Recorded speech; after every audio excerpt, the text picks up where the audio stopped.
நண்பன் படத்துல விஜய் நடிச்ச கொசக்ஷி பசப்புகள் கேரக்டர் ஞாபகம் இருக்கா? அந்த கேரக்டரோட ரியல் லைஃப் வெர்ஷன் தான் சோனம் வாங்சுக். இவரோட வாழ்க்கையை பார்த்து இன்ஸ்பயர் ஆகித்தான் 3 Idiot என்ற அந்த சூப்பர் ஹிட் இந்தி படமே எடுக்கப்பட்டது. படம் வந்து 15 வருஷத்துக்கு அப்புறம் எதுக்கு இந்த அவுடேட்டட் அப்டேட்னு கேக்குறீங்களா? இன்னைக்கு இந்தியாவே இவரை பத்தி தான் பேசிட்டு இருக்கு. டெல்லி எல்லையில நடந்த ஒரு கைது தான் இது அத்தனைக்கும் காரணம். அமைதியா பேரணி போனா அடைச்சு வைப்பீங்களான்னு கொந்தளிச்சிருக்காரு எதிர்கட்சி தலைவர் ராகுல் காந்தி. சோனம் வாங்சுக்கோட இந்த கைது பாஜகவுடைய சர்வாதிகாரத்தை காட்டுதுன்னு விமர்சிச்சிருக்காங்க டெல்லி முதலமைச்சர் அதிஷி. எல்லையில இருந்து வரும் குரல்களுக்கு காது கொடுக்கலனா அது கேட்காத காதாகிடும்னு எச்சரிச்சிருக்காரு அகிலேஷ் யாதவ். கோழைத்தனமா நடந்துக்காதீங்கன்னு பாஜக அரசுக்கு அட்வைஸ் பண்ணியிருக்காரு காங்கிரஸ் தலைவர் கார்கே.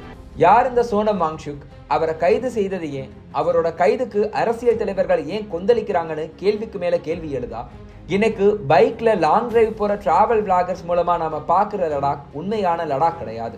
5 வருஷத்துக்கு முன்னாடி வரைக்கும் ஜம்மு காஷ்மீரோட அங்கமா இருந்து இன்னைக்கு தனி யூனியன் பிரதேசமா பிரிஞ்சிருக்கிற அந்த அழகான நிலப்பரப்புக்கு பின்னாடி பல ஆயிரம் கதைகள் இருக்கு. அப்படி ஒரு கதை தான் சோனம் வாங்சுக்கோடது. லடாக்ல இருக்க லே மாவட்டத்தோட ஒரு கிராமம் தான் சோனம் வாங்சுக்கோட சொந்த ஊர். அவரோட அப்பா சோனம் வாங்கியால் காங்கிரஸ் ஆட்சியில அமைச்சரா இருந்தவர். என்னதான் பெரிய இடத்து பிள்ளையா இருந்தாலும் சோனம் வாங்சுக்கோட குழந்தை பருவம் ஒன்றும் அவ்வளவு மகிழ்ச்சியா இல்லை. 1966ஆம் ஆண்டு லே மாவட்டத்துல பிறந்த சோனம் வாங்சுக் 9 வயசு வரைக்கும் பள்ளிக்கூடமே போனது கிடையாது. காரணம், அவங்க ஊர்ல பள்ளிக்கூடமே கிடையாது. 9 வயசுக்கு பின்னாடி ஸ்ரீநகர்ல இருக்க ஒரு பள்ளிக்கூடத்துக்கு போயிருக்காரு. ஆளு பார்க்க சீனா மற்றும் நேபாள் மக்களோட சாய்கள்ல இருந்ததால கேலி செஞ்சு அழுக விட்டுருக்காங்க சக மாணவர்கள். ஒரு அளவுக்கு மேல கேலியையும் கிண்டலையும் தாங்க முடியாம டெல்லிக்கே ஓடி இருக்காரு சோனம் வாங்சுக். இப்படியெல்லாம் கஷ்டப்பட்டு படிச்சு ஸ்ரீநகர் NITல மெக்கானிக்கல் இன்ஜினியர் பட்டம் வாங்கியிருக்காரு. ஆனா அவர் இன்ஜினியரிங்கை தேர்வு செய்தது அவரோட அப்பாவுக்கு பிடிக்காம போக 2 பேருக்கும் இடையில மோதல் வந்திருக்கு. இதுக்கு பின்னாடி பிரான்ஸ் நாட்டுக்கு போனவர் எர்தன் ஆர்கிடெக்சர் படிச்சுட்டு 1988ஆம் ஆண்டு இந்தியா திரும்பினார். சின்ன வயசுல படிக்கிற இடத்துலையும் படிப்புலையும் தனக்கு ஏற்பட்ட சிக்கல் எதுவும் தன்னோட மக்களுக்கு ஏற்படக்கூடாதுன்னு student education and cultural movement என்கிற அமைப்பை தொடங்கினார். லடாக்கோட கல்வி முறையில ஒரு புரட்சி செய்யணுங்கிறது தான் இந்த அமைப்போட நோக்கமாக இருந்தது. இது படிக்கிற மாணவர்களுக்கு ஓகே, ஃபெயிலா போனா மாணவர்கள் என்ன பண்ணுவாங்க? அதனால இதே அமைப்பின் பெயர்ல ஒரு பள்ளி வளாகத்தையும் உருவாக்கினார். அங்க அட்மிஷன் வாங்க பேசிக் குவாலிட்டியே ஏதாச்சும் ஒரு சப்ஜெக்ட்ல ஃபெயிலா போயிருக்கிறது தான். இப்படி கல்வித்துறையில புரட்சி செய்துட்டு இருந்த நேரத்துல 1993ல இருந்து 2005ஆம் ஆண்டு வரைக்கும் லடாக்கோட முதல் அச்சு பத்திரிகையான லடாக்ஸ் மெலாங் பத்திரிகையை நடத்தி கவனம் ஈர்த்தாரு. கல்வித்துறையில அவருக்கு இருக்க ஆர்வம் 2001ஆம் ஆண்டு ஹில் கவுன்சில் அரசுக்கு கல்வி ஆலோசகராக வாய்ப்பை கொண்டு வந்து கொடுத்தது. மன்மோகன் சிங் ஆட்சி காலத்துல லடாக்கோட கல்வி மற்றும் சுற்றுலாவை 2025ஆம் ஆண்டுக்குள்ள மேம்படுத்த கொண்டு வரப்பட்ட வரைவு குழுவிலையும் அவருக்கு இடம் கிடைச்சது. அடுத்ததா 2007ல நேபாள் கல்வி அமைச்சகத்துக்கே ஆலோசகரா செயல்படவும் வாய்ப்பு தேடி வந்தது. இப்படி அவர் முன்னேறிக்கிட்டே இருந்த நேரத்துல தான் இந்தி திரையுலகத்துல 3 Idiots படம் வெளியாச்சு. அது தமிழ்ல நண்பன்கிற பெயர்ல விஜயோட நடிப்புல சூப்பர் ஹிட்டும் ஆச்சு. இந்த படத்துல வர லீட் கேரக்டரான கொசக்ஷி பசப்புகள் இவரோட கேரக்டர் தான் தகவல்கள் வெளிவர ஒரே நாள்ல ஆக்டிவிஸ்ட்ல இருந்து செலிபிரிட்டியா மாறினாரு சோனம் வாங்சுக். ஆனாலும் அவரோட சமூக செயற்பாடுகள்ல எந்த குறையுமே இல்லை. லடாக்ல ஏப்ரல் மே மாதங்கள்ல பயிருக்கு தண்ணீர் இல்லாம விவசாயிகள் கஷ்டப்பட ஐஸ் டூபா அப்படிங்கிற ஒரு புதிய கண்டுபிடிப்பை கொண்டு வந்தாரு சோனம் வாங்சுக்.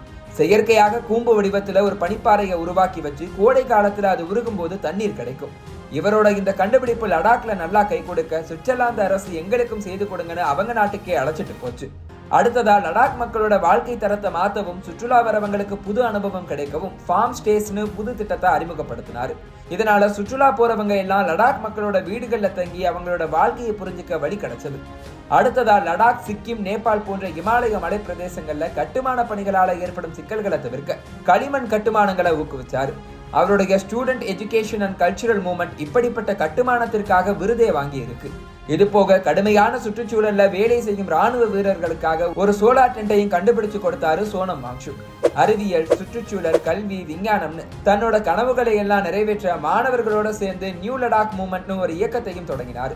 இது கட்சி எல்லைகளை தாண்டி லடாக்கோட அரசியல்வாதிகளை ஒன்று சேர்த்துச்சு.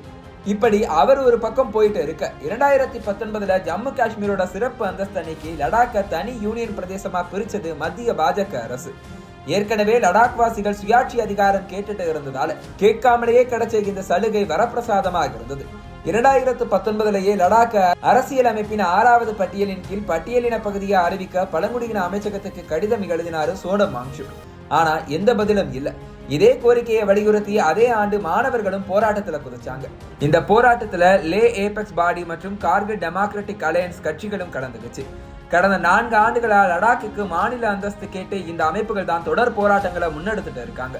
இந்த வருஷத்தோட ஆரம்பத்துல இந்த 2 அமைப்புகளும் மத்திய உள்துறை அமைச்சகத்தோட பேச்சுவார்த்தையும் நடத்தினாங்க. ஆனா அந்த பேச்சுவார்த்தை கை கூடல. இதனால 21 நாள் உண்ணாவிரதத்துல வாங்சுக் மற்றும் தலைவர்கள் இறங்கி வெறும் உப்பு தண்ணியை குடிச்சு உசுர் வாழ்ந்தாங்க. இந்த போராட்டத்தை தீவிரப்படுத்தத்தான் இப்போ டெல்லி செலோ போராட்டத்தை முன்னெடுத்தாரு சோனம் வாங்சுக். அவருக்கு லே ஏபெக்ஸ் பாடியும் கை கொடுத்திருக்கு. லடாக்குக்கு மாநில அந்தஸ்து, லே கார்கில் மாவட்டங்களை தனி மக்களவை தொகுதிகளா அறிவிக்கிறது, அரசமைப்பின் 6வது அட்டவணையில் லடாக்கையும் சேர்ப்பதுதான் சோனம் வாங்சுக் மற்றும் அவருடைய ஆதரவாளர்களுடைய கோரிக்கை. இதற்காக அமைதியா பேரணி வந்தவங்களை டெல்லிக்குள்ளேயே நுழைக்க விடாம எல்லையில வச்சு கைது செய்திருக்கு பாஜக அரசு. இதனாலதான் இவ்வளவு நாளா ஜம்மு காஷ்மீரை மட்டுமே போக்கஸ் பண்ணிட்டு வந்த மீடியாக்களுடைய கவனம் இப்போ சோனம் வாங்சுக்குடைய கைது மூலமா லடாக் பக்கமும் திரும்பி இருக்கு.